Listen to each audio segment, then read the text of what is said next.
путь мы прошли очень такой, можно сказать, бурный и длинный. Но начиналось это все так.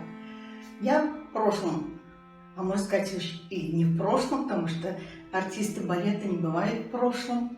Просто наш путь заканчивается очень рано по возрасту. И вот я, Светлана Анварова, солистка Башкирского государственного театра оперы и балета, закончила свой творческий путь. И мы с Рависом Ударисовичем, моим супругом Харисовым, ведущим солистом ансамбля Гаскарова, решили создать детский театр. Потому что в нашем городе, в общем-то, еще такого никто не создавал. Это непростое дело, с нуля все собирать. Но на наш, как говорится, творческую деятельность откликнулись люди. Это, в общем-то, высокого уровня. Это правительство Республики Башкортостан в лице премьер-министра Байдавлетова Рафаэля Ибрагимовича, которые помогли, во-первых, приобрести здание, где могли бы мы базироваться. Потому что такое детский театр? Это, во-первых, нужен зал профессиональный. Это чтобы педагоги были, чтобы была костюмерная, чтобы дети могли отдыхать в перерывах, чтобы были технические комнаты. И не это главное. А главное, что, понимаете, мы представляем Республику Башкортостан. Мы себе такую планку подняли высокую, чтобы не опозорить ни республику, ни своих педагогов, где вот мы учились. Я сама закончила Академию Вагановой, это сейчас, а в общем-то называлось Ленинградское академическое хореографическое училище имени Вагановой в Санкт-Петербурге. И после обучения меня, значит, приняли в Башкирский театр оперы и балета. Вот что касается меня. Далее мы стали набирать детей, отбор делать большой. Вот. Сначала у нас было очень много детей желающих. И театр у нас начинался не просто балетный, по жанру, да, хореографическому, а он был у нас как бы театр разножанровый. Это были народные танцы, это были современные танцы, эстрадные, потому что дети, если маленькие, они не могут танцевать там просто народные танцы, башкирские. Если мы берем даже башкирскую дробь, это не все могут. Или в русском танце делать веревочку, это все сложно. Вот. У нас были такие эстрадные танцы, которые детям очень нравились, фрагменты из сказок. И Буратино, это можно перечислять очень долго. Вот. И балетные, естественно. И вот с этими номерами мы выезжали на различные форумы. Это фестивали, конкурсы международного уровня. Ну, такие, например, танцевальный Олимп. Что это такое? Это Берлин. Туда попасть не так просто. Это мы, как говорится, отбор был по видео. Они отсматривали, что такое башкирский коллектив, что дети делают, как они обучены. И вот мы там стали лауреатами. Это не просто так. В общем, мы победили. Далее мы поездили по миру. Это была Польша, это Венгрия, международный фестиваль-конкурс, тоже стали лауреатами. Это была Испания, это была Франция, это была Италия и так далее. Даже в Турции мы побывали с международным конкурсом. Вот за 30 лет много чего, как говорится, произошло.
нас их 5 дипломов, а лауреатов первой степени, второй, в основном первой. Но вы знаете, счет уже, как говорится, идет 50-60 дипломов, если даже не больше.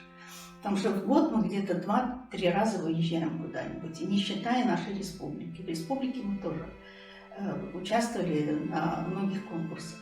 А также мы, еще когда мы только становление у нас шло, мы участвовали в президентских елках, нас почему-то все время приглашали, полюбили нас. Вот таких наших, самых главных, маленьких артистов. Выступали и в башкирской драме, нам там сцена очень понравилась, очень уютная, и в Конгресс-холле, а также такие знаменитые площадки, как Александринка, Санкт-Петербург, это зал Чайковского, Москва, колонный зал. Вот на таких сценах наш коллектив показывал свое мастерство.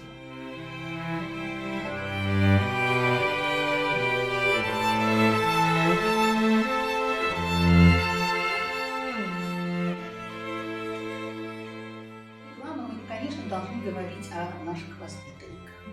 Вот наши воспитанники, говорим те, которые захотели продолжить свой творческий путь уже в профессиональных учреждениях. Это берем Академию Ваганова, Русская академия имени Вагановой, Санкт-Петербург. У нас там учатся 3 детей. Это, значит, Софья Валиуллина, это у нас Тихого Валентина.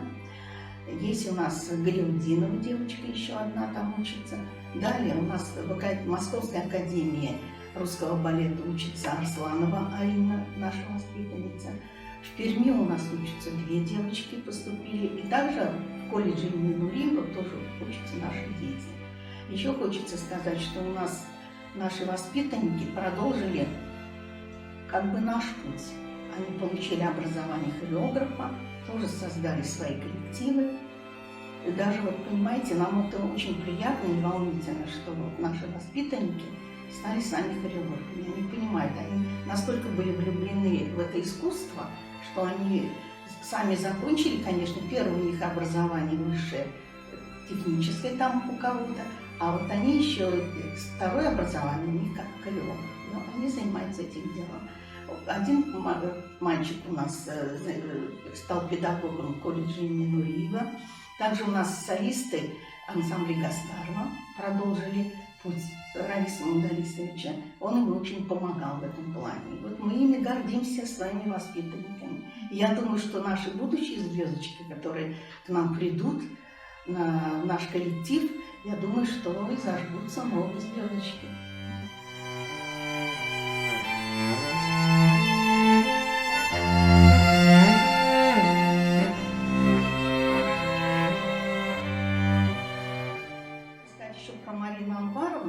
Она педагог, это отличник образования. У нее педагогический стаж очень большой. И она умеет вот именно... У нас дети разного возраста. Но вот с кем занимается Марина Анваровна, это дети с 4 лет. Получается 4, 5, 6, вот она с ними занимается. У нее такой подход универсальный, что дети к ней бегут просто дома не сидят, все время стараются, вот когда мы пойдем на танцы, Она очень так интересно ведет с ними эти программы. Дальше у нас идет возраст с 7, 8-9 лет, это средняя группа, что дети уже могут выступать на сцене, выезжать на конкурсы. И дальше, которые уже лауреаты стали у нас, которые участвуют на таких значимых конкурсах, на серьезных, где они, конечно, получают дипломы высшего уровня. Вот у нас в основном 3 группы. Конечно, сейчас идет тенденция, что стараются родители детей отдавать чуть ли не с 2 лет.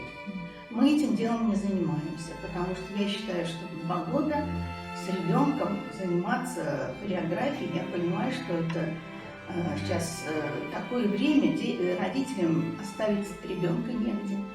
В детском саду, может быть, не так интересно проходят мероприятия, программы. Они вот ведут в эти кружки. Не только нашего уровня, в смысле, я имею в виду с уклоном, балетным уклоном. Это есть у нас коллективы народного танца и современного танца Тодос. Вот таких малышей стараются вести. Я это не понимаю, это мое личное мнение. что в 2, даже в 3 года дети еще такие несмышленые. Это надо с каждым ребенком, значит, заниматься индивидуально.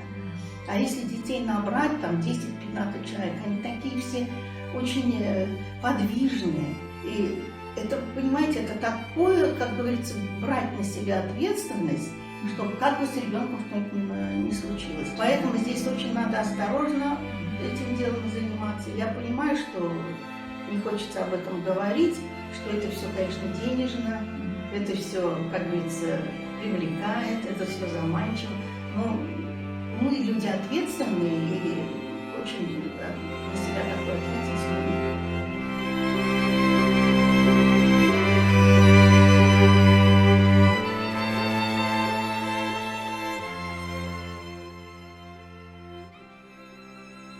Чем отличается наш коллектив? Когда мы приезжаем на конкурсы, я встречаюсь, конечно, со своими коллегами, с кем я и училась в Санкт-Петербурге. Вот. И мы всегда разговариваем на эту тему и смотрим, кто кого как готовит к конкурсу и что дети как показывают материал сценический. Вот. Но дело в том, что вот мы никогда не берем наследие, как говорится, первоначальную постановку балетмейстера, такого, например, как Петипа, да, Вайнона, которые поставили такие самые огромные полотна, как «Спящая красавица», «Щелкунчик», «Раймонда» и так далее. Мы вот эти номера, эти фрагменты, как говорится, не экспериментируем на своих детях. Мы берем свой материал. А что это такое? Мы берем музыку, предположим, из этого же балета, но ставим все свое. Это называется в редакции хореографа, предположим, Харисова. Вот так. А не ставим Петипа, балетмейстера мирового уровня, мы этим делом плагиатом не занимаемся. Вот. И также другие, например, или народные танцы. Мы стараемся делать свою редакцию. И этим мы отличаемся. А еще лучше мы стараемся на конкурсах показывать свое башкирское наследие. И так это всех настолько привлекает, я имею в виду национальные танцы. Вот мы показываем башкирские танцы, башкирские звездочки, там, например, бурзяночки, тоже свою постановку. Да? Потом, например, вот мы поставили танец «Шурале» из балета «Шурале», который, 2 спектакля идут всего в Санкт-Петербурге и в Казани. Из этого балета мы поставили вот эти 2 номера. И в этом году, то, что связано было с эпидемией, вот, мы все-таки сделали дистанционный конкурс. И там дети, вот 2 девочки у нас стали лауреатами, и то, что они танцевали «Шурале», их оценил сам главный хореограф парижской, то есть пражской оперы. Это в Чехии, представляете? Вот они нам прислали резюме, отзыв, кто как из девочек танцевал, что это за номера, и кто такой хореограф. И меня тоже вот неудобно, конечно, о себе говорить, и мне тоже диплом вручили как хореографу, что я все очень грамотно сделала. Вот это было приятно. Тем самым я, конечно, не подвожу своего гениального педагога Ирину Александровну Трофимову в Санкт-Петербурге. Это профессор. Ей уже в этом году 90 лет исполнилось, представляете? Вот. И, конечно, мы ездим, когда даже по России, мы с такими людьми встречаемся, с такими балетмейстерами высокого уровня. Во-первых, мы вот сотрудничаем с Академией Эйфмана. Это 2-я академия в Санкт-Петербурге после Вагановской. Потому что там мои коллеги работают, и я вот с ними очень хорошо связана. Если когда я приезжаю в Санкт-Петербург, мы всегда с ними встречаемся, видимся. Вот. Также мы были неоднократно приглашены с самим Спиваковым, выступали здесь у него, когда он приезжает на благотворительном форуме. В Москве, в зале международной музыки он нас пригласил. Вот с одной девочкой она стала лауреатом.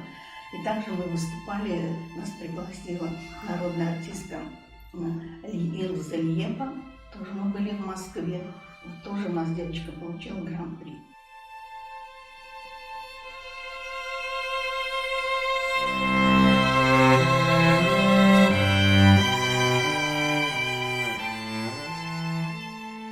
Сейчас мы не ставим себе этой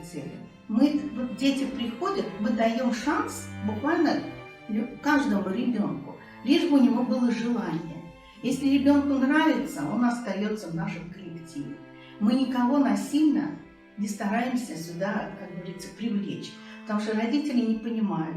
Есть дети маленькие, у которых еще данных толком не видно.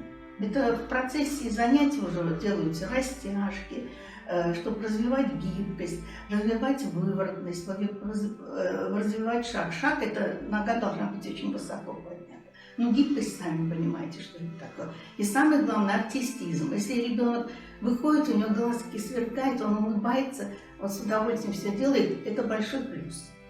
Это мы не профессиональный, как говорится, колледж, где мы вот так очень строго подходим к этому. Потому что если дети хотят продолжить профессионально, они идут, поступают уже в колледжи, академии, училища, есть школы искусств. А мы даем только трамплин для этого. Если ребенку нравится, он без этого жить не может, естественно, он идет уже дальше. Вот. А мы только им помогаем. Вот. И, конечно, мы не стараемся на детей давить, потому что обычно требуют с детей уже на все 100%, это уже в профессиональных учреждениях. Если ребенок не выдерживает, значит, он уходит оттуда, потому что это очень тяжелый труд, но зато красиво. На сцене это просто, знаете, это мир искусства, это волшебство, это сказка. Ну, здесь очень такой длительный, тернистый путь. Вот. Розы без шипов не бывают, поэтому и каждый цветок распускается по-своему. Когда малыши маленькие, там еще толком ничего не видно, а потом из года в год они уже себя проявляют, мы уже видим, кто что может. Вот. А кому не нравится, пожалуйста, мы как бы в этом плане очень свободно, очень лояльны. Вот. Стараемся родителям объяснить, что с принуждением ничего хорошего не получится. А вообще, конечно, каждая девочка, говорила Илза Льепа и Цаскоридзе, что каждая девочка должна заниматься хореографией. Это фигура, это осанка, это здоровье, это вообще, знаете, у нас дети, вот кто у нас закончил, с красными дипломами, с золотой медалью, потому что классическая музыка – это настолько голову, как говорится, прочищает. Они лучше думают, лучше развиваются. Сидя за компьютером, знаете, далеко не уйдешь. Потому что даже наши уважаемые доктора, вот кого не спросишь, кто занимается фортепиано, кто на скрипке играет, потому что музыка – это всегда, это волшебство, это наше здоровье.